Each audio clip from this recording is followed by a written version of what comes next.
যাই হোক, সকলকে ধন্যবাদ, সকলের প্রতি শুভকামনা, সকলকে সংগ্রামী অভিনন্দন জানিয়ে আমি দু এক কথা বলছি।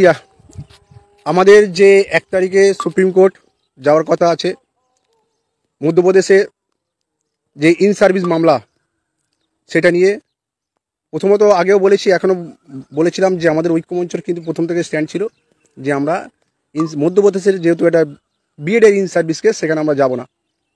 কিন্তু আমরা এটা খেয়াল করে ওয়াচ করছিলাম, মোহিত করাতে ছিল, ও প্রতিনিয়ত নজর রাখছিল। যখন দেখলাম যে বিএডরা আয়ে ফাইল করে ঢুকছে, তাই আমাদের ডিএলএডদের স্বার্থ বিঘ্ন হতে পারে, আমাদের স্বার্থে আঘাত লাগতে পারে, সেই জন্য বিদেশদার নেতৃত্বে, বিদেশদার বিচক্ষণতার জন্য আমরা তড়িঘড়ি করে অ্যাডমিন প্যানেলে মিটিং ডাকলাম এবং সেখানে 23 জেলা অ্যাডমিন প্যানেল এবং টেলিগ্রাম মিটিংয়ের পর আমাদের সিদ্ধান্ত হলো যে আমরা পশ্চিমবঙ্গ থেকে যাব এবং সেখানে আমাদের লয়ার দাঁড় করাবো, এবং সেটা সবার সিদ্ধান্তর কমে হয়েছিল, সবাই সেখানে মতামত দিয়েছিল।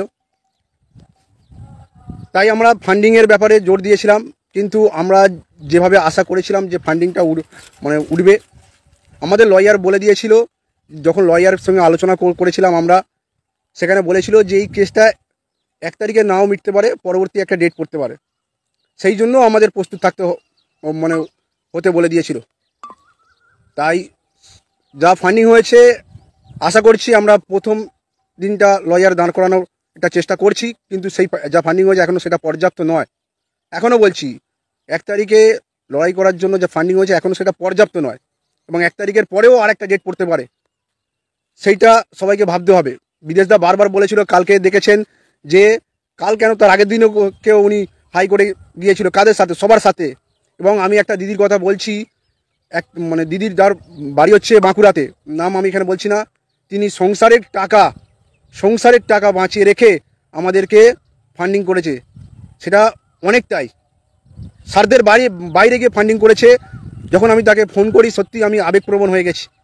তিনি বলছেন যে তোমরা যেভাবে কষ্ট করছো, তোমরা যেভাবে এগিয়ে যাচ্ছ, আমি তোমাদের সঙ্গে আছি, আমি আমার সংসারের টাকা বাঁচিয়ে তোমাদেরকে ফান্ডিং করলাম। ভাই, এইসব শুনলে বুকের ভেতরে একটা আলাদাই অনুভব হয়।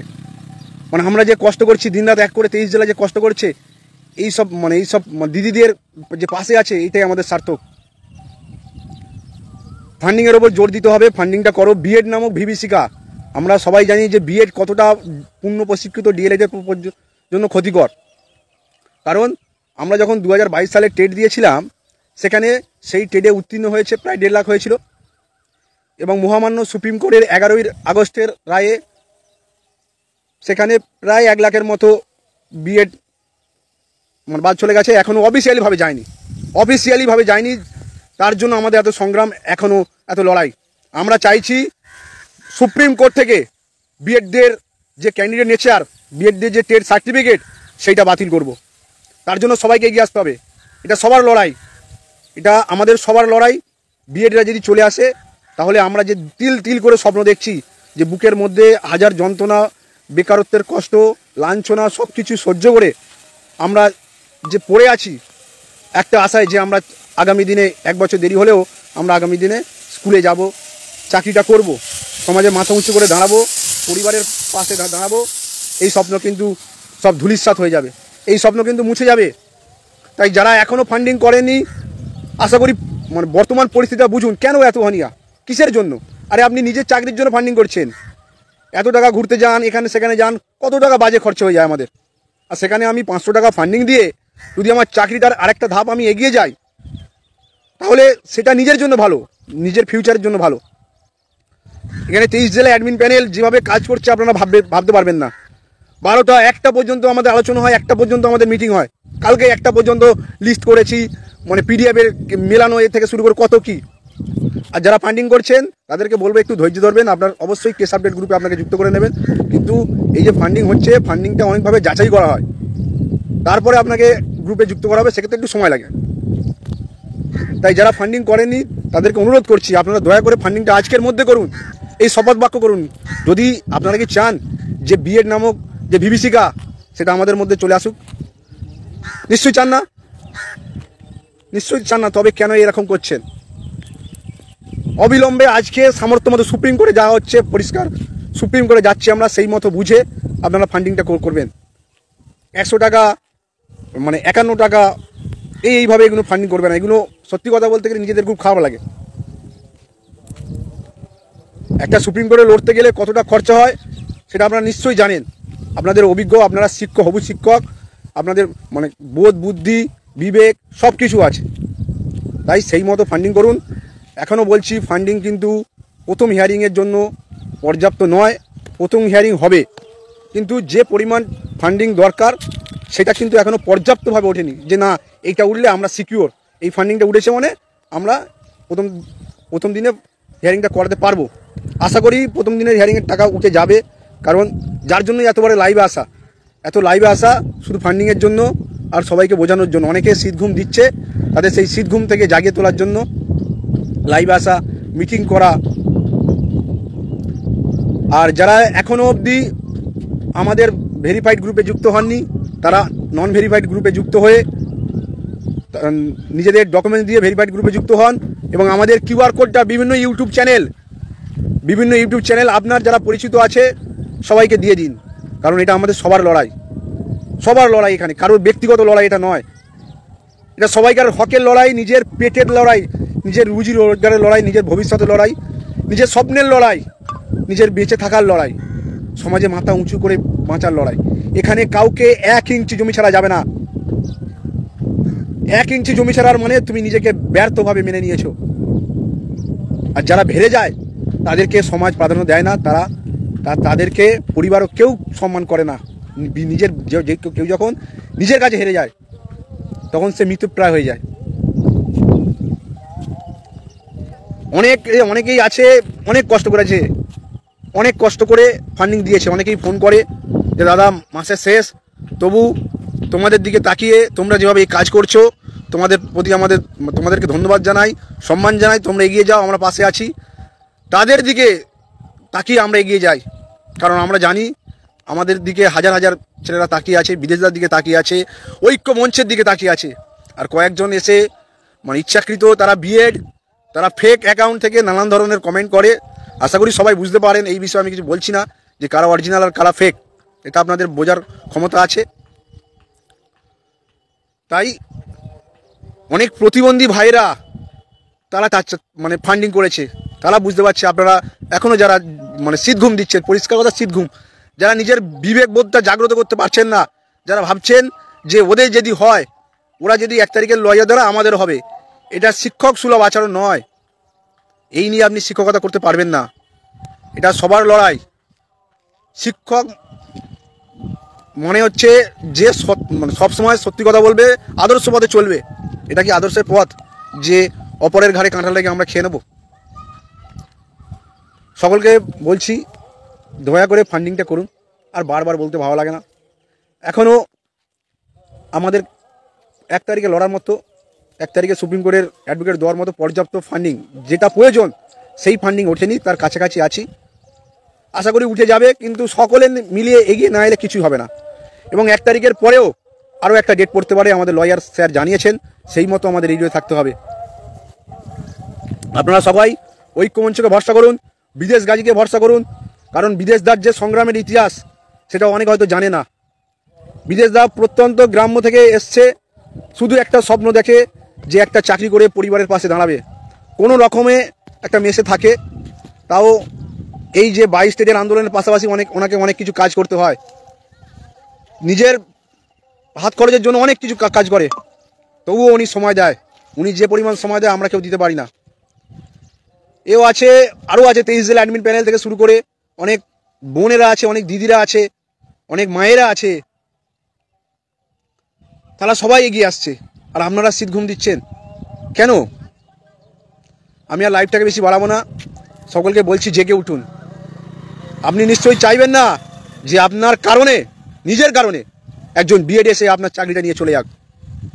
সেটা আপনি নিজেকে কোনোদিন ক্ষমা করতে পারবেন না। যখন নিজের ভুলের জন্য কোনো কিছু হয়, নিজেকে ক্ষমা করা যায় না। যে আমি বারংবার ওনারা বলেছিল আমি সচেতন হইনি, আমি যদি ফান্ডিং করতাম আজকে বিএডরা আমাদের মধ্যে আসতে পারতো না, আজ আমার চাকরিটা একজন বিএড নিয়ে যেতে পারতো না। নিজের দোষে আজকে আমি আমার চাকরিটা হারালাম। আজ নিজের দোষে এই চাকরিটা হারালাম, আজকে আমি ফান্ডিং দিইনি বলে। তাই বিএডরা সুপ্রিম কোর্টে গিয়ে একটা ফাঁকা মাঠে গোল দিয়ে এলো। বিদেশ দা বলছিল বারবার, সুভাষ দা বলছিল, মোহিত বলছিল, হাবিজুর রহমান বলছিল, পার্থজিৎ বলছিল, 23 জেলা অ্যাডমিন প্যানেল বলছিল, আমরা কান দিইনি। তার জন্য আজকে আমাদের এই অবস্থা। এই জিনিসটা, এই অনুশোচনা যাতে না হয়, তাই এখনো বলছি আপনারা এগিয়ে আসুন, ফান্ডিং করুন। ফান্ডিং ছাড়া আমরা কি করে এগোবো? এটা সুপ্রিম কোর্টে যাওয়া চারটিখানি কথা নয়, এটা হাইকোর্ট নয়, এটা সুপ্রিম কোর্ট, এটাকে সবাইকে বুঝতে হবে। তাই 23 জেলা যেভাবে পরিশ্রম করছে, আমরা আশা রাখি এটা 23 জেলার একার লড়াই নয়, এটা সবার লড়াই। মায়ের লড়াই, দিদির লড়াই, বোনের লড়াই, ভাইয়ের লড়াই, প্রতিবন্ধী ভাইদের লড়াই, সবার লড়াই। সবাইকে এগিয়ে আসতে হবে, দলগতভাবে সবাইকে এগিয়ে আসতে হবে। যেমন আমরা যেমন স্বাধীনতা পেয়েছিলাম কঠোর সংগ্রামের মাধ্যমে, কঠোর আত্মত্যাগ বলিদানের মাধ্যমে আমরা স্বাধীনতা পেয়েছিলাম, সেই রকমই আমাদের চাকরি ছিনিয়ে আনতে হবে। আমাদের আত্মত্যাগ, আমাদের বলিদান, আমাদের ঐক্য, আমাদের ফান্ডিং, একতা, সব কিছু দিয়ে আমাদেরকে চাকরিটা, স্বপ্নটা পূরণ করতে হবে। স্বপ্ন ছাড়া মানুষ বাঁচে না। স্বপ্ন শেষ তো মানুষ শেষ। এই তিল তিল করে আজও পড়ে আছি শুধু স্বপ্নের জন্য। স্বপ্ন দেখি যে একদিন, এত কষ্টের পরেও একদিন আমি স্কুলে যাব, একদিন আমি পরিবারের পাশে দাঁড়াবো, একদিন মাথা উঁচু করে সমাজে চলতে পারবো, সেই নিয়ে স্বপ্ন দেখি। সেই জন্যই এত লড়াই, এত সংগ্রাম, এত সব কিছু। সকলে পরিশ্রম করছে, 23 জেলার প্রতিটা অ্যাডমিন পরিশ্রম করছে।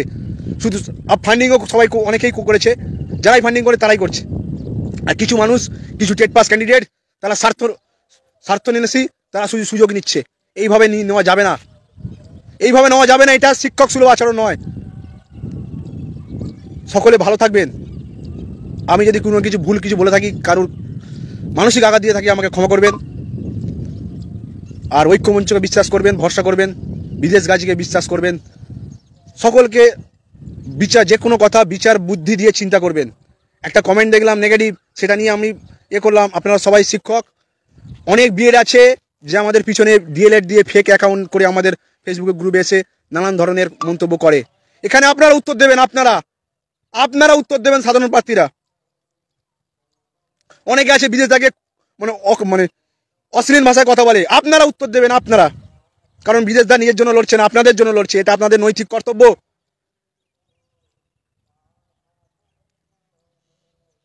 সকলকে অনুরোধ করছি, আপনারা ফান্ডিংটা করুন। এখনো কিন্তু আমাদের পর্যাপ্ত ফান্ডিং ওঠেনি। প্রথম দিনকে হেয়ারিং করাবার জন্য আশা করি হয়ে যাবে, কিন্তু এই যে হয়ে যাবে এই চিন্তাটা না যেন থাকে। 100% হবে, এই চিন্তা করতে হবে 100%। এবং 1 তারিখের পরে আবারও ডেট পড়তে পারে, লয়ার জানিয়ে দিয়েছে। সেই মতো আমাদের প্রস্তুত থাকতে হবে। সকলে ভালো থাকবেন, সুস্থ থাকবেন। সকলে সংগ্রামী অভিনন্দন। আর সকলকে অনুরোধ করছি, ঐক্যমঞ্চের ওপর 2022 প্রাথমিক ডিএলএড ঐক্যমঞ্চের ওপর ভরসা রাখুন, বিশ্বাস রাখুন। কারণ আপনারা জানেন যে আপনার যদি চাকরিটা হয়, একমাত্র ঐক্যমঞ্চই পারে আপনার চাকরিটা করে দিতে। আর ঐক্যমঞ্চ যে কোনো কাজ খুব ধীর শিস্তে, অনেক বিচার বুদ্ধি, অনেক আলোচনা নিয়ে করে। হুটহাট করে কোনো সিদ্ধান্ত ঐক্যমঞ্চ নেয় না, এটা আপনারাও জানেন। সকলকে হাত জোর করছি, করজোর নতমস্তকে প্রণাম করছি। দয়া করে আপনারা ফান্ডিংটা করুন। এইভাবে বারবার বলতেও ভালো লাগে না। আমরাও তো কারো সন্তান, আমরাও হবু শিক্ষক। কাউকে বারবার রিকোয়েস্ট করতে সকলের ভালোর জন্য এটা ভালো লাগে কি?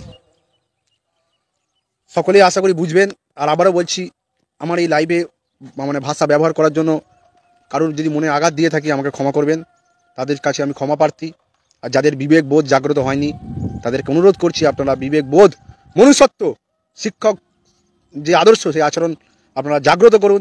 বিবেক চেতনা আপনার জেগে উঠুক এবং অবিলম্বে ফান্ডিং করুন।